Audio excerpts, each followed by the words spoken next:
Hottest cocktail be sunblock. Several companies are claiming to have developed drinkable sunscreens, but does this ingestible sunscreen work, or are we all just getting burned? Do you feel anything? Are you getting sun? Renee Best and Catherine Longell are twins settling in for an afternoon of sunbathing. Can you spot what's different? One applies sunscreen. One drank a new ingestible sunscreen. Yes, you heard right, a sunscreen you drink. How's that sweat mixing with that suntan lotion? I feel very slimy. The idea of drinkable sunscreen is catching on around the world.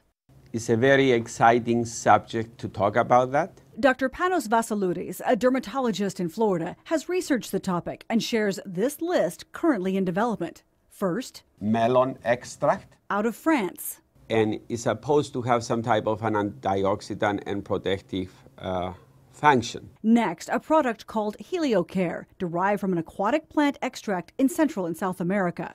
There is something to it. 3, Lyco Red, based on tomato extract and produced in Israel. And finally, H2O. Yes, water, but not just any water.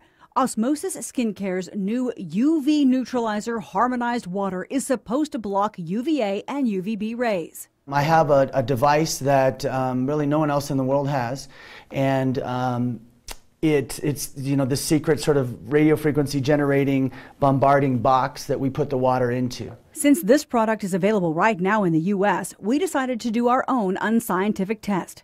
Re-enter Renee and Catherine. Renee used sunscreen on her body. Catherine drank the harmonized water, saying she followed the instructions and added 2 milliliters to 2 ounces of water, drinking it about an hour before she went into the sun.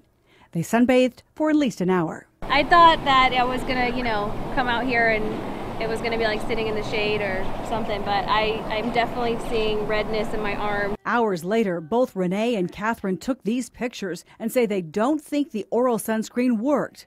Dr. Ben Johnson says, we actually haven't had a failure. But Dr. Vassiliadis isn't surprised by our results. The mainstream dermatologists do not believe, as of today, we have a credible research to support an oral sunscreen.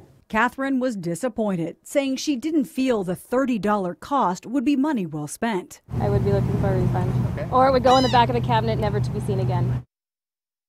Now, a representative with the company tells us there are several medications that can interfere with the effectiveness of the product, and that includes different types of birth control. In those instances, the company says the waters may result in little to no sun protection. If this is your only form of protection and you are a sun-sensitized medication.